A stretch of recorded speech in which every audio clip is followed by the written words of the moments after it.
My parents gave everything to my golden child sibling, then demanded I fund their retirement. I refused and cut ties. I'm 34M, and I don't think I've ever had a normal relationship with my parents. Growing up, it was pretty clear my younger brother, let's call him T, was their favorite. He's 2 years younger than me, and while I was the one who got good grades, kept out of trouble, and tried to make something of myself, T, he was the screw-up, plain and simple. But to my parents, that didn't matter. It never mattered. I was the responsible one, so they expected me to handle things, while T just skated through life with their full support. To give you an idea, T barely graduated high school. He partied hard, dropped out of community college, then bounced between dead-end jobs while living at home well into his late 20s. Meanwhile, I was working my ass off to pay for college, land a decent job, and save for a house, and no matter what I did, I was never enough for them. Everything was always about how T needed help, how T was struggling, how I was independent and could handle myself. Last year, things finally hit the fan. I went to visit my parents for a typical Sunday dinner. We weren't exactly close, but I still did the obligatory family thing once in a while. Anyway, we're sitting in the living room after eating, and my dad suddenly gets this serious look on his face. My mom's sitting next to him, fidgeting with her hands like she's nervous, but they're both acting like they have something major to tell me. We've made a decision, my dad says, about the estate. I'm thinking, okay, they're getting older, maybe they're drawing up wills or something. But then he drops it. They've signed everything over to T. The house, the vacation cabin, their savings, everything. I didn't react at first. I just sat there, staring at them, waiting for the punchline that never came. They were dead serious. My father started rambling about how T needs the support more, and how I'm doing well on my own and don't need their help. My mother, of course, was nodding along like she always does, as if they had rehearsed this entire thing. So, you're giving everything to him, I asked, trying to keep my voice steady. And I'm getting nothing? They exchanged a quick glance, and my mom jumps in with her usual bullshit. It's not about that. You know, we love you both, but you're stable. You've always been responsible, and T's, well, he struggled. Struggled. That was the word they used. Like blowing every opportunity and partying away his 20s counted as struggling. You do realize I busted my ass to get where I am, right? I said. I didn't just magically become stable, I worked for it. They didn't get it. Or maybe they didn't care. My dad just sighed and rubbed his temples like I was being unreasonable. We're not trying to punish you. We just think T needs more help right now. You've always been the strong one. I've heard this crap my entire life. But hearing it now, with them essentially cutting me out of their lives in favor of him, felt different. But I wasn't going to make a scene. Not yet. Instead, I asked the obvious question. So what's your plan for retirement? You're giving everything to him. Does he take care of you? My mom shifted uncomfortably, and my dad finally looked me in the eye, though he couldn't hold my gaze for long. We assumed you'd help us out when the time comes, he said, like it was the most natural thing in the world. That's when it clicked. They weren't just giving everything to T. They were expecting me to support them financially when they ran out of money. My brother gets the house, the savings, and the cabin, and I get, what? Their bills? So you're telling me I get nothing except the responsibility of taking care of you when you can't work anymore? I asked, the anger bubbling up. My dad, looking more irritated than apologetic, nodded. You're more equipped to handle it, to still trying to get his life together. It makes sense. I couldn't believe what I was hearing. This is unbelievable, I said. You're rewarding him for doing nothing, and then you expect me to pick up the slack? Are you serious? My mom started crying. Her go-to move whenever things get uncomfortable. It's not like that. We didn't mean for it to come across that way. She sobbed, but the words meant nothing. She wasn't sorry for what they were doing. She was just upset I wasn't falling in line like they expected.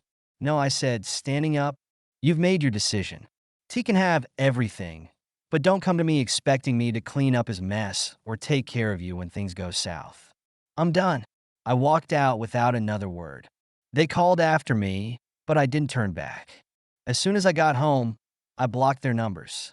I needed space, and I wasn't about to let them guilt me into staying involved in this ridiculous family dynamic. For months, there was silence. No calls, no texts, nothing. I figured they were content letting T blow through their money. But of course, that didn't last. Eventually, I got a voicemail from my mother, sounding panicked. T's in trouble, she said. He made some bad decisions. We need your help. Please call us back. I didn't call back. They wanted me to step in after T had inevitably blown through the money they handed him on a silver platter. No way. I deleted the voicemail and moved on with my day. A week later, my dad tried calling, then my aunt, then random family friends. All of them with the same sob story. T's struggling. Your parents need help. It was insane. My parents had given everything to T, watched him burn through it, and now they were coming to me again to bail them out. The entitlement was staggering. I finally answered one of my aunt's calls. She tried the whole family guilt trip, telling me it was my duty to help my parents, especially now that T had messed up. I wasn't having it. Let me get this straight, I said. They gave T everything, right? So he's their responsibility now, not me. She sputtered. But they didn't know T would blow through it all. They thought they were helping him. You can't just leave them in the lurch. Why not? I asked, my voice steady. They made their choice. I'm not cleaning up after them. I hung up after that. I was done with these people trying to drag me back into a mess that wasn't mine to fix. Then a few weeks later, I got a call from a lawyer. Apparently, my parents were trying to rewrite their will, this time to make me the executor of T's estate because, surprise, surprise, he couldn't handle it himself. The lawyer started rattling off some legal jargon about how I'd be responsible for managing their assets once they were gone, which of course included keeping an eye on T. I cut him off. No, I'm not interested. Tell them I'm out. There was a long pause on the other end of the line, like the lawyer wasn't used to hearing this kind of response. Are you sure? I'm sure, I said. Tell them I want nothing to do with it. I hung up and blocked the lawyer's number, too. This was getting ridiculous. They were so determined to put everything in T's name, but the second he screwed it up, they turned to me to fix it. Not happening. The final confrontation came when my dad showed up at my house, unannounced. I hadn't spoken to them in months, and suddenly there he was, standing on my front porch like nothing had happened. We need to talk, he said, looking serious but not apologetic. I crossed my arms. There's nothing to talk about. You're being selfish, he said, his tone hardening. You're just going to let your brother fail? Let us suffer? What kind of son does that? I felt the anger rising again, but I kept my voice calm. You gave him everything. You made that decision. Now you're asking me to clean up after him? No, I'm not your backup plan. You don't just turn your back on family. He shot back. This is your responsibility, whether you like it or not. That was it. I was done with the guilt trips, the manipulation, the endless cycle of them expecting me to pick up the pieces. No, I said firmly, it's your responsibility. You gave everything to T, so you deal with him. I'm not your safety net. He looked furious, but there was nothing left to say. I shut the door in his face, locking it behind me. He banged on it a few times, but eventually he left. After that, I stopped hearing from them as much. I'm sure they're still telling relatives I'm the bad guy, letting everyone know how I abandoned them, but honestly, I don't care anymore. They made their bed, and now they can lie in it. I've moved on since then. They tried a few more times to get through to me, but I ignored them. Every call, every voicemail, every desperate attempt from some distant relative to guilt me back into the fold, I shut it all down. T can have everything, just like they wanted, but they can't have me cleaning up the messes they've made. I'm not going to lie and say it didn't hurt. It did for a while, but eventually you have to accept people for who they are. My parents made their choice, and now they have to live with it. I've made mine, and I feel lighter because of it. Sometimes you have to let people destroy their own lives without dragging you down with them. And you know what? If T's their golden child, he can take care of them when things fall apart. It's not my problem anymore.